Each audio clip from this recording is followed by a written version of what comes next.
This one is for this weekend's UFC Fight Night. Song Yadong taking on Cory Sandhagen.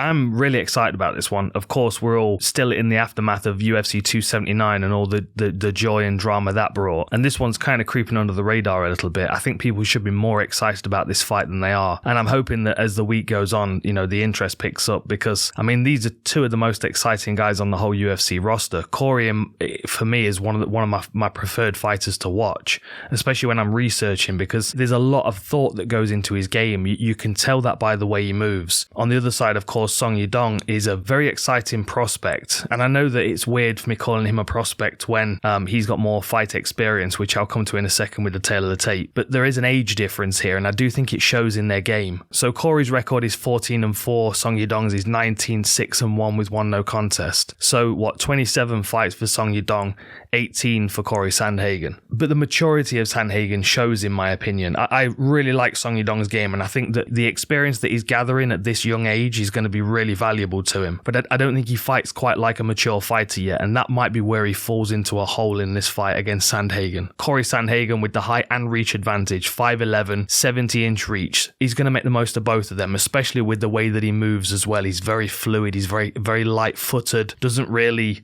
stand with too much weight spread on either leg. I think his movement's going to be problematic for Song Yadong, as well as his height and reach. Now, when it comes to their records, so 14-4 for Cory Sandhagen, 6 knockouts, 3 submissions, an armbar, a triangle, and a rear naked choke. On Song Yadong's side, you've got 19 wins, 6 losses, 8 by knockout, so 50% of his fights, 50% of his wins are by knockout, 3 submissions as well, 2 rear naked chokes and a guillotine. Interestingly as well, he's been knocked out once earlier on in his career before the UFC, but he's never been subbed. Cory Sandhagen, on the other hand, has been subbed once, but has never been knocked out. And we saw his submission defense against Alcantara. He's a very scrappy, difficult person to deal with, difficult person to hold down and control. Very difficult to isolate a limb and try and armbar him, or same thing with ankle locks and stuff. But at the same time, he's very tricky on the ground, very good at reversing the momentum of fights.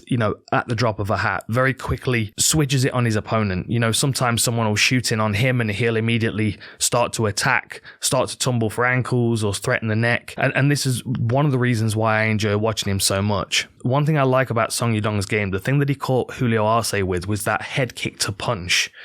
Now, if I'm Song, I know that I've got good punching power. I know that the trade-off in the punching range it's favourable to me. What I don't want to do is be swinging for Cory Sandhagen and be missing, because that would be frustrating and that would become exhausting, and for a young man it would become a little bit embarrassing, and he would get even more anxious and try and put his hands on Sandhagen, which would make it even easier for him to hit. I think this is a really fun fight. I think Song Yadong can lean into his physical attributes if he can get close enough to Cory Sandhagen. I think Sandhagen leads the dance with his footwork and with his timing and with his range management. I don't think he has the same kind of hitting power, but I think with his legs and knees involved, I think that makes him equally as dangerous on the feet. I also feel like if it hits the ground, again, Song Yadong's going to be far more about his physical power, is trying to control his opponent, as opposed to Cory, who's going to be rolling and tumbling and trying to ride that chaos and see if he can tangle his opponent up with something. Snag an arm, attack a heel, grab a neck, whatever it is. Should be a good one.